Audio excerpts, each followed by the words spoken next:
Bismillahirrahmanirrahim. Assalamualaikum warahmatullahi wabarakatuh.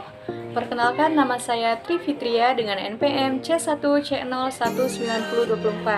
Pada kesempatan kali ini saya akan membahas materi terkait transaksi entitas induk dan entitas anak, persediaan dan jasa. Pokok pembahasannya yaitu adanya transaksi yang melibatkan entitas induk dengan entitas anak ketika sudah terjadi akuisisi atau sudah terjadi kombinasi bisnis. Nah, artinya ketika perusahaan induk sudah mengakuisisi perusahaan anak, maka bukan berarti tidak terjadi transaksi antara induk dan anak, tetapi transaksi seperti itu bahkan sangat mungkin terjadi.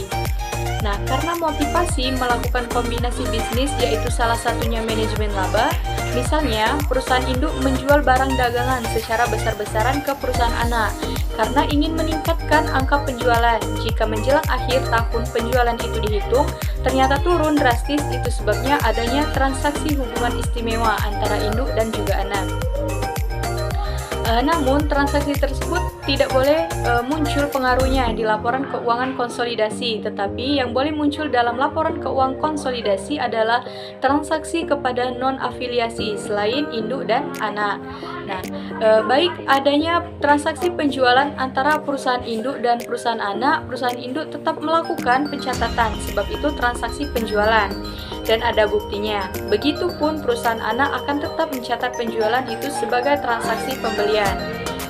Masing-masing di pembukuan perusahaan induk dan perusahaan anak akan dicatat, dan pada saat menyusun laporan keuangan konsolidasi dalam neraca saldo, perusahaan induk termasuk penjualan terhadap perusahaan anak, kemudian pembelian yang dilaporkan persediaan menggunakan sistem perpetual. Maka persediaan yang dilaporkan di neraca perusahaan anak merupakan persediaan yang diperoleh dari perusahaan induk, sehingga akan timbul proses eliminasi berupa yang pertama yaitu proses eliminasi penjualan yang dilakukan antara perusahaan induk dan perusahaan anak.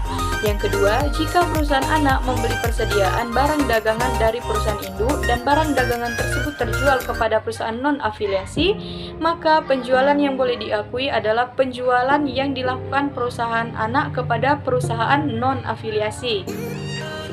Selanjutnya, laporan keuangan konsolidasi adalah laporan keuangan yang menyajikan informasi tentang kinerja dan posisi keuangan perusahaan, termasuk arus kas dari suatu kelompok usaha, bukan dari entitas tunggal, tetapi dari kelompok usaha yang bergabung. Nah, jadi laporan keuangan konsolidasi mencerminkan laporan keuangan dari entitas induk dan juga anak, walaupun secara pelaporan perusahaan induk dan anak adalah satu entitas pelaporan, kecuali pencatatan yang masih disebut entitas yang terpisah. Selanjutnya, kita akan membahas terkait dengan transaksi entitas induk dan entitas anak. Nah, pada buku Dwi Martani, pada gambar 5.1, entitas induk tidak hanya memiliki entitas anak atau ada beberapa entitas anak. Maka dikatakan transaksi dalam hal ini yaitu barang dagangan itu mengalir dari entitas induk dan entitas anak. Aset tetap ditransfer atau mengalir dijual dari entitas induk pada entitas anak. Begitupun sebaliknya. Lalu antara entitas anak pasti ada transaksi yang melibatkan transaksi antar entitas anak. Selanjutnya terkait dengan pentingnya eliminasi atas transaksi antara entitas induk dan entitas anak. Nah, adanya transaksi yang melibatkan antara entitas induk bertransaksi kepada entitas anak, maka dampak atau pengaruh tersebut tidak boleh dimunculkan, tetapi harus dieliminasi. Nah, gambar 5.2 pada buku Dwi Martani menjelaskan bahwa untuk transaksi entitas induk dan entitas anak dalam kaitannya dengan penjualan persediaan dan pemberian jasa atau perusahaan dagang, di mana entitas induk menjual ke entitas anak atau entitas anak menjual ke entitas induk. Selanjutnya, terkait dengan transaksi penjualan persediaan. Nah, dampak terhadap penjualan persediaan itu ada dua. Yang pertama, keuntungan atau kerugian sudah terrealisasi. Dampak terhadap pencatatan entitas induk dan jurnal eliminasinya yaitu keuntungan atau kerugian sudah terrealisasi.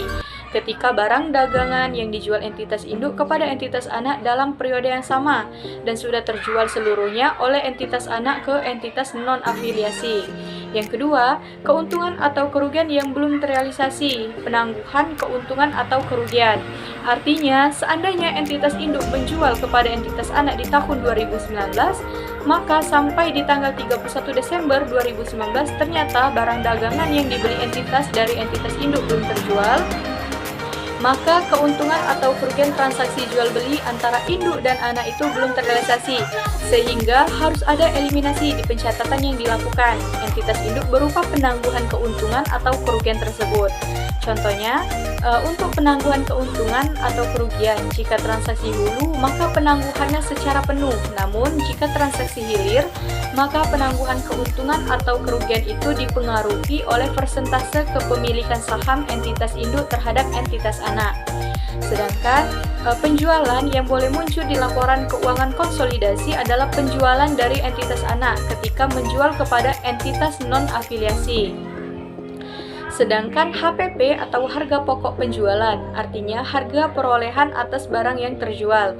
Nah, yang boleh muncul di laporan keuangan konsolidasi adalah HPP ketika induk memperoleh barang dagangan tersebut dari entitas non-afiliasi. Selanjutnya kita akan membahas terkait dengan transaksi hulu, yaitu penjualan persediaan setelah periode akuisisi. Maka akan ada 3 skenario sehubungan transaksi antara induk dan anak. Yang pertama, bisa jadi dalam periode tersebut barang dagangan yang dijual dari induk kepada anak semuanya sudah terjual habis. Yang kedua, induk menjual barang dagangan kepada anak. Barang dagangan yang dijual dari induk kepada anak sampai akhir periode belum sama sekali terjual, sehingga akan ada penangguhan yang belum terrealisasi yang dicatat perusahaan induk sebagai perusahaan yang menjual. Lalu yang ketiga, adanya sebagian dari barang dagangan yang dijual dari induk kepada anak itu sudah terjual atau sudah terjual kepada perusahaan non-afiliasi. Selanjutnya terkait dengan transaksi hilir, yaitu penjualan persediaan setelah periode akuisisi. Nah, artinya yang menjual barang dagangan adalah perusahaan anak kepada perusahaan induk. Maka, pengaruh kepemilikan perusahaan induk pada perusahaan anak sebesar persentase kepemilikan. Sehingga ketika mencatat keuangan yang ditangguhkan atau keuntungan yang sudah terrealisasi, maka pencatatannya harus dikalikan dengan persentase kepemilikan. Nah, lalu untuk transaksi penjualan jasa, artinya perusahaan induk memberikan jasa kepada perusahaan anak, atau perusahaan anak memberikan jasa atau layanan kepada perusahaan induk, karena tidak ada hubungannya dengan persediaan atau dalam penjualan persediaan, ada yang belum terjual semua atau hanya terjual sebagian. Sedangkan untuk penjualan jasa, ketika perusahaan induk memberikan jasa kepada perusahaan anak, atau perusahaan anak memberikan jasa ketika transaksi itu selesai, maka akuisisi sudah 100%. Nah, mungkin itu saja yang dapat saya jelaskan terkait dengan materi transaksi entitas induk dan entitas anak persediaan jasa. Apabila terdapat kesalahan, saya mohon maaf. Saya akhiri. Wabillahi taufiq wal hidayah. Wassalamualaikum warahmatullahi wabarakatuh.